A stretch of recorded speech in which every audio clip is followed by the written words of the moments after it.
ओम क्लीं कृष्णाय नमः। ओम क्लीं कृष्णाय नमः। ओम क्लीं कृष्णाय नमः। ओम नमो भगवते वासुदेव। ओम नमो भगवते वासुदेव। ओम नमो भगवते वासुदेव। श्रीमद् भगवत गीता अध्याय 3।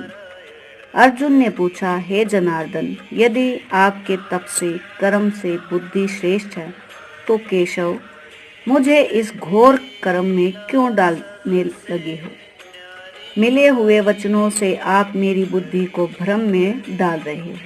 निश्चय करके मुझे बतलाइए जिससे मैं कल्याण को प्राप्त हूँ। श्री कृष्ण जी बोले, हे निष्पाप अर्जुन, मैं पहले समझा चुका हूँ कि इस लोक में दो प्रकार की निष्ठा कही है। एक तो संख्या वालों का ज्ञान योग और दूसरा योगियों का कर्म योग।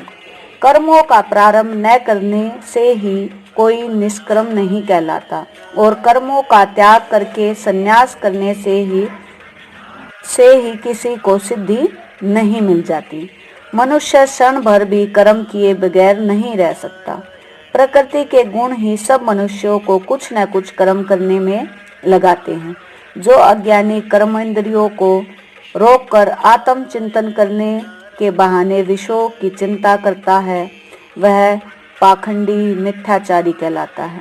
हे अर्जुन, जो इंद्रियों को मन से दमन कर और विषयों में प्रवृत्त न होने देकर उनसे कार्य लेता है, वह कर्म योग का अभ्यास कहलाता है और श्रेष्ठ कहलाता है। अपने धर्म के अनुसार नियमित कर्म करो, क्योंकि कर्म न करने से कर्म को करना अच्छा है। बिना कर्म किए तुम्हारे शरीर का निर्वाण नहीं हो सकता। हे कौन्तेय, यज्ञ के नियमित किए जाने वाले कर्मों को छोड़कर जितने कर्म हैं, उनके करने से मनुष्य को बंधन होता है। अतएव तुम जो फल की इच्छा त्याग कर यज्ञ के लिए कर्म करो। सृष्टि के आरंभ काल में ब्रह्मा जी ने यज्ञ सहित प्रजा को उत्पन्न कर प्रजा से कहा कि यज्ञादि कर्म करके वृद्धि को प्राप्त होगे। यदि सब कर्म तुम्हारे नियमित कामधेनु होंगे, इस यज्ञ से तुम देवताओं को संतुष्ट करते रहो और देवताओं भी तुमको संतुष्ट करेंगे। इस प्रकार परस्पर बर्ताव करते हुए तुम और देवता कल्याण को प्राप्त होगे। यज्ञ आदि कर्मों से प्रसन्न होकर देवता तुमको इच्छित सुख की सामग्रियां देंगे, परंतु उनके दिए हुए दान को जो बिना उनका भोग लगाए ग्रहण करता है, वह चोर है। पंच महायज्ञ के जो शेष बचा हुआ भोग ग्रहण करते हैं, वे सब पापों से मुक्त हो जाते हैं, और जो अपने नियमित ही अन्न पकाते हैं, वे पापी पुरुष पाप को ही भक्षण करते हैं। अन्न से ही प्राणियों की उत्पत्ति होती है। अन्न मेघ से उत्पन्न होता है। मेघ यज्ञ द्वारा जल बरसाता है और यज्ञ की उत्पत्ति कर्म से होती है। कर्म की उत्पत्ति ब्रह्म से हुई है और ब्रह्म आत्म परमात्मा है।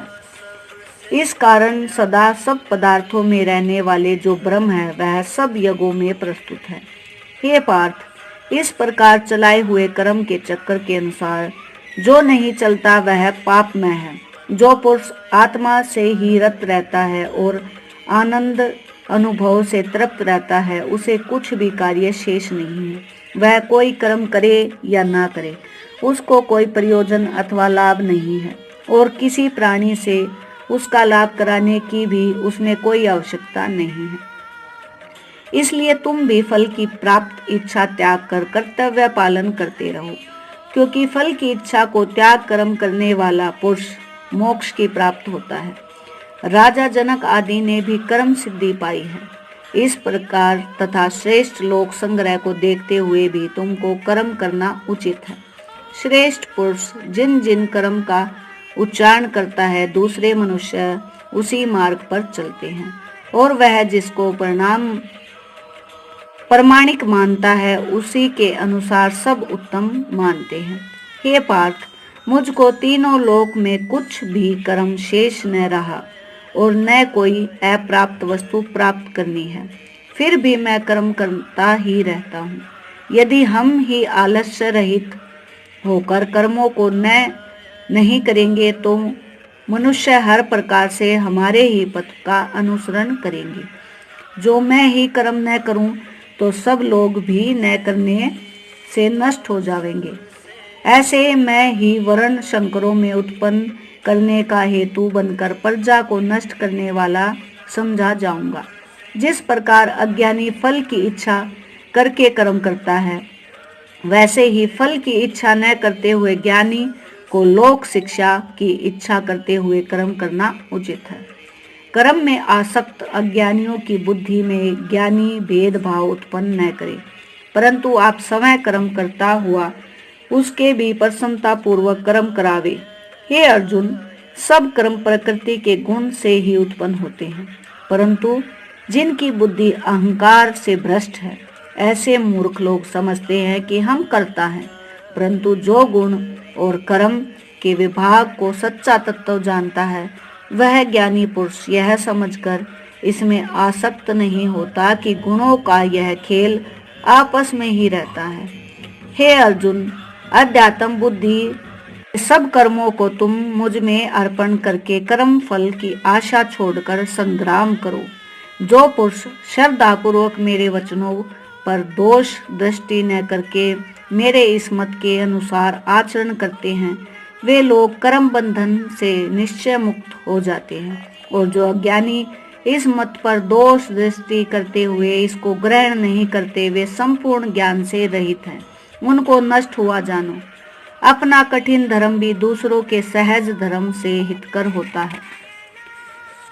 सौ धर्म से मरना भी कल्याणकारक है, परंतु अन्य धर्म भयानक है। अर्जुन बोले, हे श्री कृष्ण, पुरुष को पाप करने की इच्छा न होते हुए भी कौन उसे पाप के मार्ग में प्रवृत्त करता है। श्री कृष्ण बोले, हे अर्जुन, रजोगुण से उत्पन्न होने वाले काम और क्रोध मनुष्य को पाप मार्ग में ले जाता है। इसे करके उत्पन्न इच्छा तभी तृप्त नहीं होती। ये महापापी और घोर शत्रु हैं। जैसे धुआं से अग्नि, धूल से दर्पण और झिल्ली से गर्भ का बालक ढका रहता है, उसी प्रकार विषय की इच्छा से आत्मज्ञान ढका हुआ है। हे कुंती पुत्र, इस शत्रु को करके ज्ञानियों का ज्ञान आच्छादित हुआ है। इंद्रिया, मन और बुद्धि इस काम के आश्रम स्थान है। इनके सहारे विषयाच्छादी ज्ञान को आच्छादित करके जीव को मोहित कर लेता है।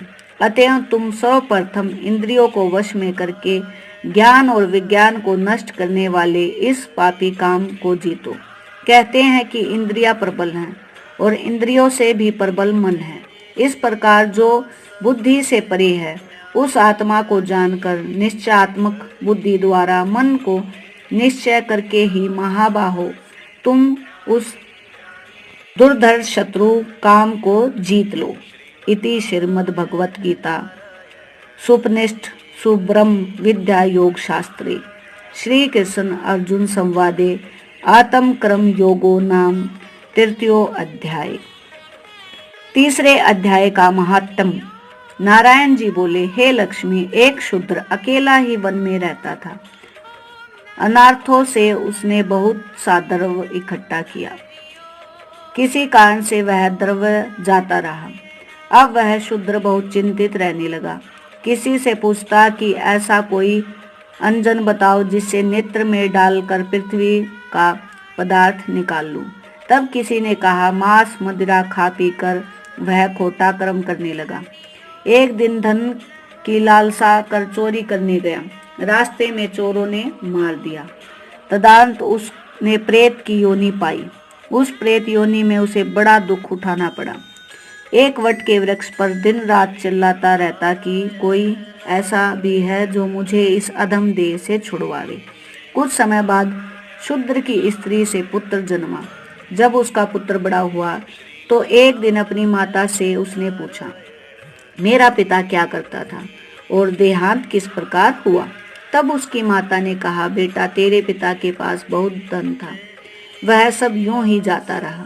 एक दिन धन की लालसा से चोरी करने गया, परंतु मार्ग में चोरों ने उसे मार डाला। तब उसने कहा, हे माता, उसकी गति करवाई थी? तब माता ने कहा, नहीं। फिर कहा, हे माता, उसकी गति करानी चाहिए। यह कहकर वह पंडितों से पूछने लगा और प्रार्थना की कि हे स्वामी, मेरे पिता एक दिशा में जाकर मृत्यु को प्राप्त हुआ है, उसका उद्धार किस प्रकार होवे। तब पंडित जी ने कहा, तू गया जी जाकर उनकी गति कराओ, तब पितरों का उद्धार होगा। यह सुनकर माता की आज्ञा लेकर वह गया जी को गमन किया। प्रयागराज का दर्शन कर स्नान करके फिर आगे को चला। रास्ते में एक वृक्ष के नीचे बैठा, वहां उसको बड़ा भय हुआ। यह वही वृक्ष था जहां उसका पिता प्रेत की योनि को प्राप्त हुआ था। उसी जगह में चोरों ने उसको मारा था। तब उस बालक ने अपना गुरु मंत्र पढ़ा। उसका एक और भी नियम था, वह एक अध्याय श्री गीता जी का भी नित्य पाठ किया करता था। उस दिन उसने श्री गीता जी के 3 अध्याय का पाठ उस वृक्ष के तले बैठकर किया। उसके पिता ने प्रेत की योनि में सुन के उसकी प्रेत देह छूट गई, देवदेही पाई। स्वर्ग से विमान आए और वह विमान पर चढ़कर उसके सामने आया और आकर आशीर्वाद दिया और कहा, हे पुत्र, मैं तेरा पिता हूँ जो मरकर प्रेत हुआ था। इस तेरे पाठ करने से मेरा यह देही हुई है। अब मेरा उद्धार हुआ है। अब तू गया जी में अपनी खुशी से जा। इतना सुनकर पुत्र ने कहा, हे पिताजी, कुछ और आज्ञा करो जो मैं आपकी सेवा करूं। तब उस देवदेही ने कहा, देख, मेरी 7 पीढ़ियां पितर नरक में पड़ी हैं, बड़े दुखी हैं। अब तू श्री गीता जी के 3 अध्याय का पाठ करके उनको इस दुख से मुक्ति प्रदान करवा। इतना वचन कहकर वह देवदेही स्वर्ग को गई। तब बालक ने वहां 3 अध्याय का पाठ किया और सब पितरों को पुण्य देकर वैकुंठगामी किया। जो ब्राह्मणी श्री गीता जी का पाठ करे या श्रवण करे, उनका फल कहाँ तक कहने से नहीं आ सकता। तब नारायण जी ने कहा, हे लक्ष्मी, यह 3 अध्याय का जो फल मैंने तेरे लिए कहा सो तूने सुना। यहाँ पर 3 अध्याय का महत्व समाप्त होता है। जय श्री विष्णु भगवान।